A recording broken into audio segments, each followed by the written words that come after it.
from Southern Maryland's weather leader. This is a JB Weather Alert.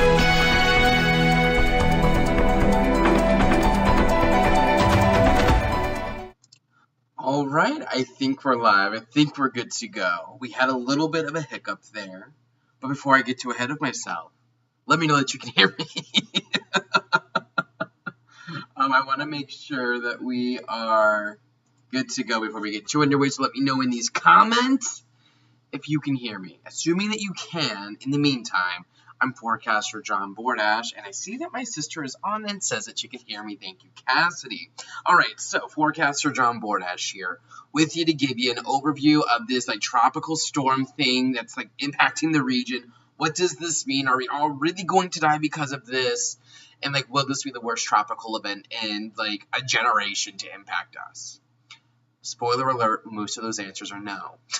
But I am starting you off on radar for right now to show you what's going on. And you can see this little twisty turtly thing here off the Carolina coast. There you go. Right down here just south of Wilmington. This would be the core of Ophelia. And because it is now 8:58 p.m., we don't have real satellite images coming in. I can try to throw up for you a little infrared action, assuming that wants to work. And it's not the best, but that gives you a general idea of what Ophelia looks like right now. Down here south of Jacksonville, North Carolina would be kind of the core part of this storm where all the most of the convection and those highest swing gusts would be. So this is well to our south. We're talking hundreds of miles to our south right now, but we are beginning to see some of those outer rain bands impact our region. And lots of questions about what are we actually going to see from this? There's been a lot of hype out there, I think. And just by the nature of me working a full-time teaching job, I've not been able to track this as closely as I would have wanted to this week, but you will have the benefit of having me on the weekends when I don't have school, which is right now, so we had time to talk about this. But yeah, Ophelia formed earlier today. We've been watching for this potential tropical system here over the last several days, knowing that this was likely to develop, and we've been talking about it off and on here since I want to say about Tuesday or Wednesday. And we do indeed now have this. Technically, and I want to bring you on over if I can here to my graphics. I will get back to this, no worries, and I'll get back to this. This would have been that 5 o'clock update from the National Hurricane Center. We see that Ophelia at 5 o'clock and still now at 9 o'clock has winds of 70 miles per hour. To be categorized as a Category 1 hurricane, you need winds of 74 miles per hour. So I would say it's very likely that this does reach hurricane status, but that please listen to me when I say this, that literally does not impact our forecast by any stretch of the imagination.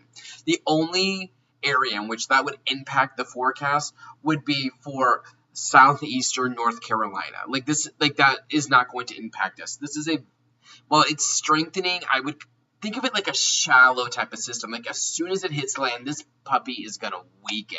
And you see the National Hurricane Center forecast takes it down to a remnant low going over Richmond, Virginia, going into Sunday morning. So that's just important to know, right?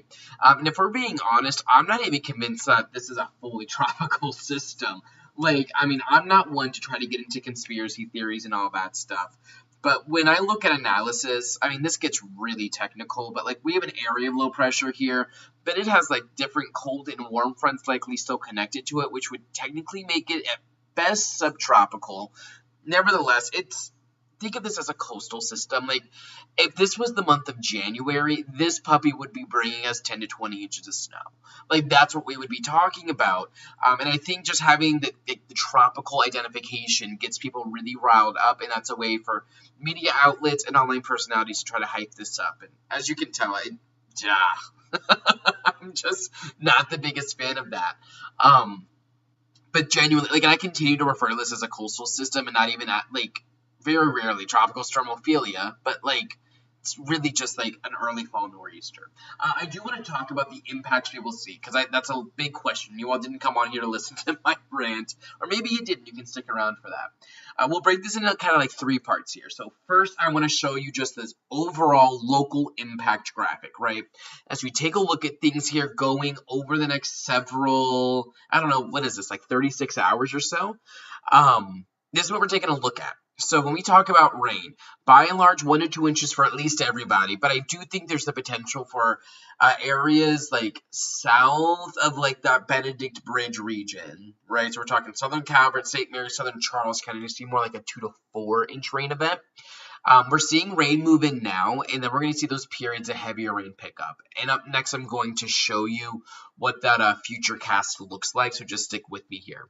I think the heaviest rain is likely after sunrise tomorrow, or when that normally would be. So we're talking like 8, 9 o'clock or so after that point. Going forward into the afternoon hours, into the evening hours. That really looks to be, we've got to pinpoint a peak time to see potential impacts. It's going to be during that point in time. And then rain showers really just kind of linger off and on here as we go through the rest of the day. Then if you take a look at coastal impact events, right, we're talking a 1 to 3 foot water rise that's going to be possible, and especially for our bayside locations, as you might expect, but also for our Potomac River regions. And that's thanks to those onshore winds, upwards of 30 to 45 miles per hour across several areas, but especially for our southern communities. Those winds really are going to try to peak during the late morning and early afternoon hours tomorrow in conjunction with that water rise. That's kind of like first the winds, then the water rise. And this is really only going to be, we'll get into this, but like this is really only impactful for those immediate bayside and riverside locations. I'm thinking like a Solomon's Island. I'm thinking more so probably down towards like a Point Lookout, a Piney Point, Cobb Island, kind of along the Potomac River is really actually the area I'm looking at. It's not so much the bay. We could see isolated outages, but this isn't likely going to be like a massive power outage event. At least it doesn't look that way right now.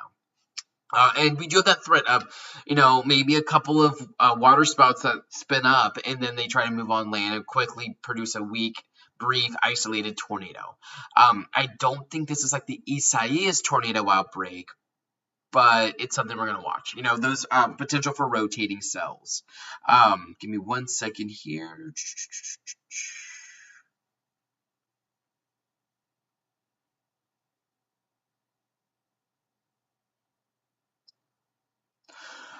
So yeah, that's kind of like a general overview. And I do see a couple of questions of like what's going on in like in my specific location. Let me just take you over here to this future cast. I think it's going to help you out here a lot.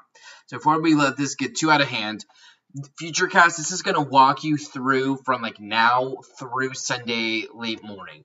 And we see it's doing a pretty good job showing those general light rain showers spreading across the region late tonight.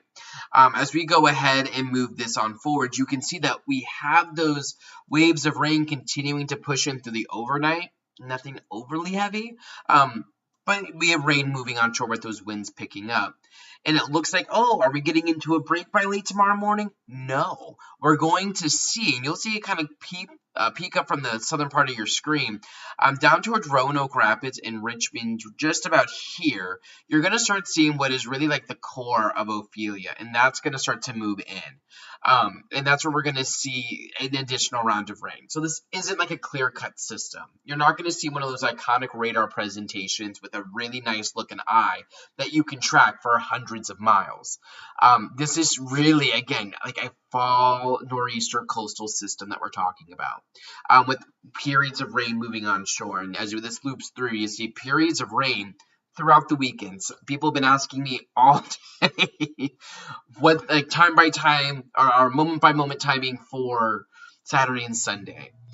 Just plan on it rain. Like it's not going to rain all weekend, but they plan on that because like I can't give you a specific like it's going to be clear at 3 o'clock, but then rain again at 6. Right? Rain will be possible at any point, especially given the nature of this kind of a system. Let me take you away from here. Let me take you on over to like what I think we're talking about for impacts, right? So we're talking wind and rain in addition to our surge threat. So if we take a look at peak wind gusts, I'm thinking we're talking like a 30 to 45 mile per hour event here in southern Maryland. Now down to the south, where we're talking like the lower Chesapeake Bay region, 40 to 60 mile an hour peak gusts will be possible. But we're going to combine that with that 2 to 4 inch rain threat. And you see that it's kind of focused along into the east of I-95. Again, if this was literally 4 months from now, this would be an iconic blizzard that would be amazing for Southern Maryland snow lovers, right? Because this is legitimately almost a carbon copy of what I would have forecasted back in 2016. I do see some questions about wanting to know about the bigger picture of Ophelia, and I am more than happy to show you that. Let me bring it back over here to radar. Here we go. So we can see this puppy, right? It's spinning up. You got this little dude, and this is, I mean, probably going to be making landfall late tonight. We're talking probably in about 3 to 5 hours or so down here south of Jacksonville. And again, it's very possible, if not likely at this point, that this reaches low-end Cat 1 status, becomes an official hurricane. But note that I have my reservations about this. Isaias, if we think back to 2020, was really a low-end Cat 1 hurricane, and we saw what that did. I don't think that this is nearly on par with that by any stretch of the imagination. I did get a question on Twitter wanting to know if this could be like an Ernesto situation from 2006, which was a core memory I didn't know I had locked away, but I did.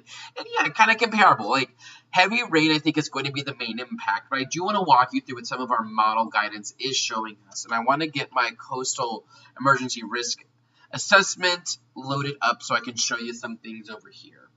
And if I can get this to work, bada bing, bada boom, da da ding, da da doom. Bear with me here. We're accessing tools that I don't normally use until winter. So we are living on a prayer, hoping that these are going to work. And yeah, I see a lot of people wanting to know what is the tidal information going to look like for my area, and I want to get into that. So let me bring you on over here.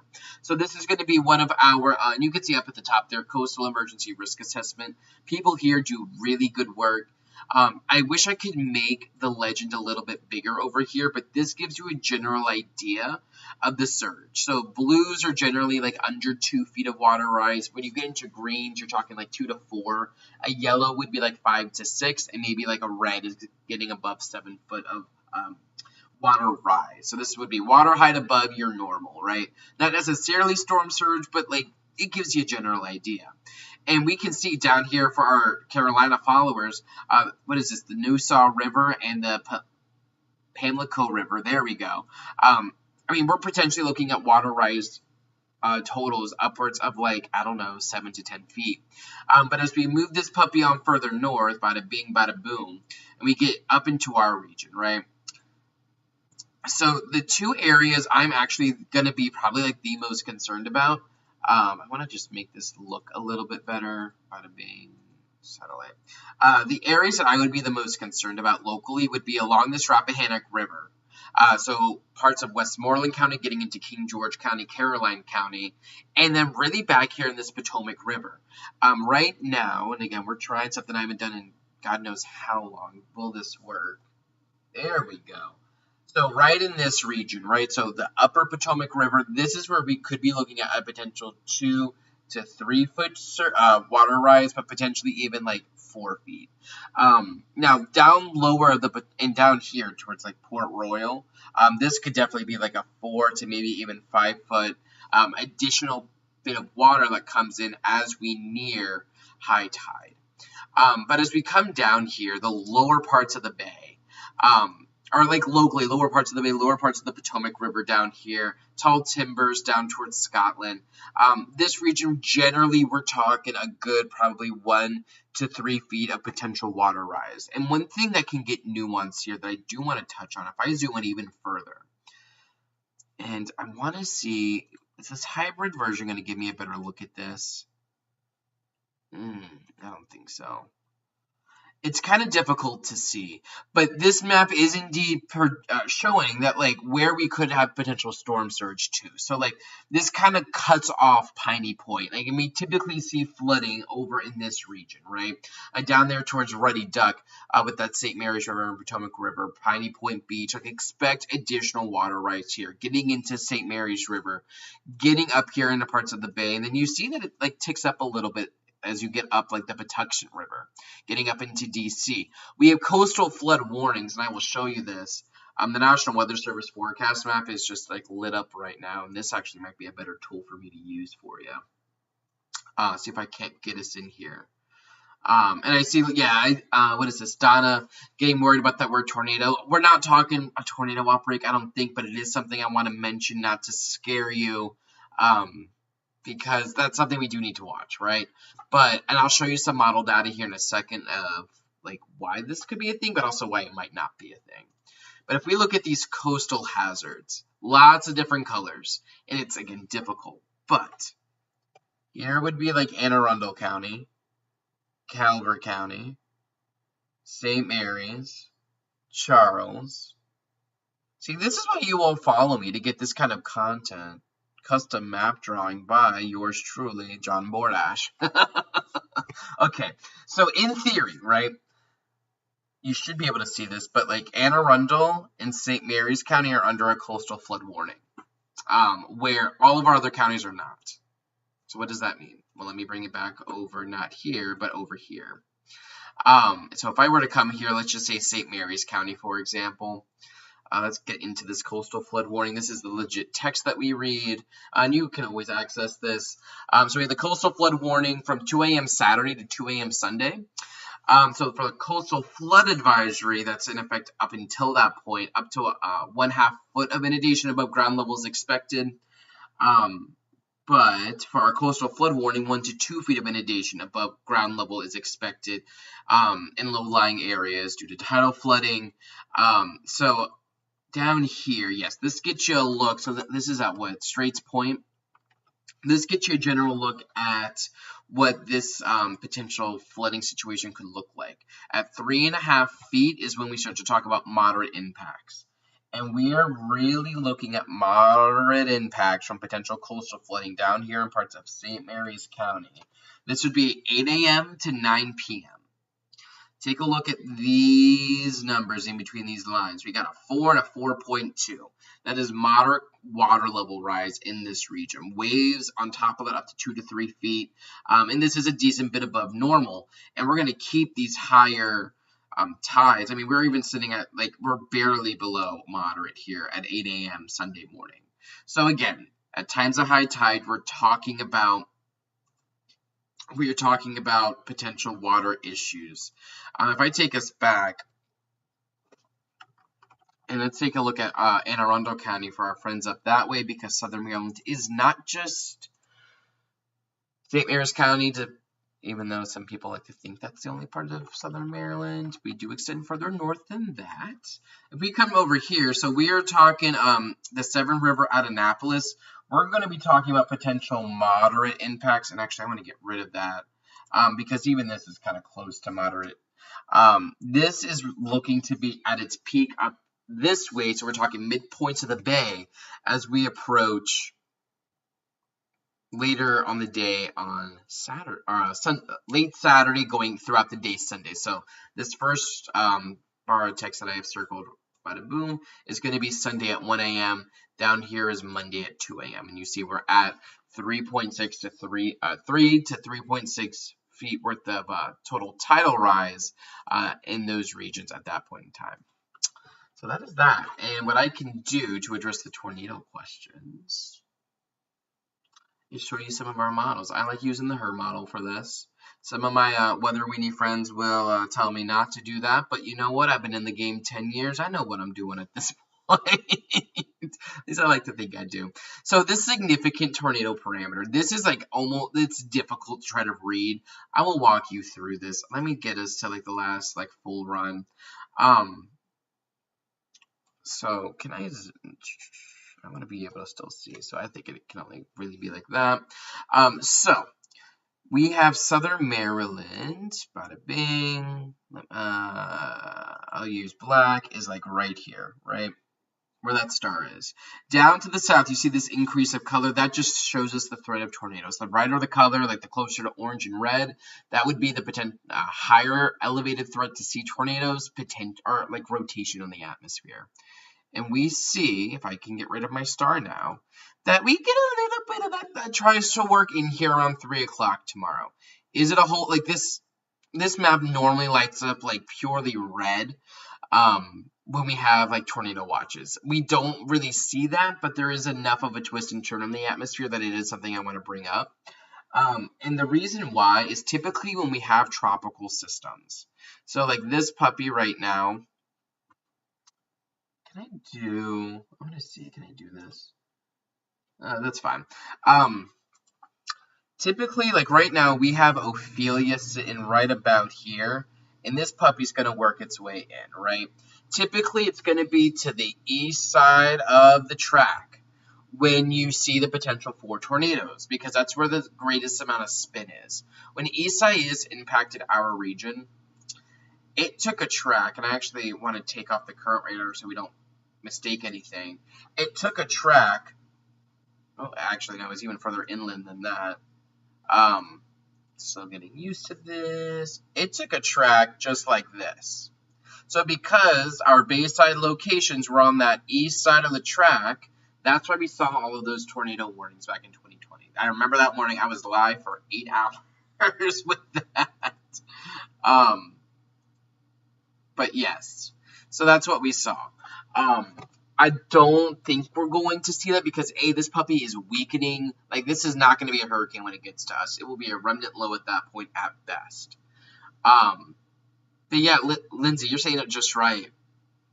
Lots of rain, lots of wind. I mean, you know, we see impacts 100. We will see impacts, moderate to high impacts likely. But, like, this is, like, I say that, but I don't mean it, like, in a shutdown way. Like, your weekend is highly impacted. We're, like, I guess if you needed to drive, you could. I wouldn't, though. Like, I would just, like, I don't know, be, like, in bed with, like, pizza and wine all weekend. If it were up to me, but it's not up to me because I'm here with all of you. Which I love to do. This is, like, you know, it's funny. My students are, like, realizing that, like, Mr. Bordash is actually, like, a weatherman. Which is, like, they barely had consciousness when JB Weather was birthed 10 years ago. Where I don't know where I was going with that, but yeah. So that and we're getting questions about Mr. Bordash. Are we really going to see like this tropical system? And it's like, yeah. And if they don't like believe that I know what I'm talking about, and plot twist, I do. But you know, it all the things. But yeah, so that's really what we got going on. This was just. I went live here, you know, just to give you just a brief overview of what's going on, get some coherence out there, because I know we have posts all over the place, just so you have one area where you can get all that information. I'm going to be live all day tomorrow, and thankfully I also have a 3-day weekend, so like tomorrow I can really just devote to the weather, providing updates. If we do get any watches or warnings or any of that stuff, like I'm going to be here. Y'all do not need to worry. The world is not ending. The sky is not falling. I promise we're going to make it through. That's about all I got for you tonight. I'll be here with you tomorrow. All will be good. We're going to make it through. And just stay tuned. If we get any pressing warnings overnight while I'm asleep, they will automatically post to our Facebook feed and our Twitter or X feed, I guess. But yeah, so that's all I got for you tonight. Have a good and safe night. It's raining out there. It's starting to get windy. It's okay. We'll make it through. Have a good night and keep it tuned here to JB Weather for the latest information. Thank you for joining and have a good night. Check the forecast anytime online at jbweather.net.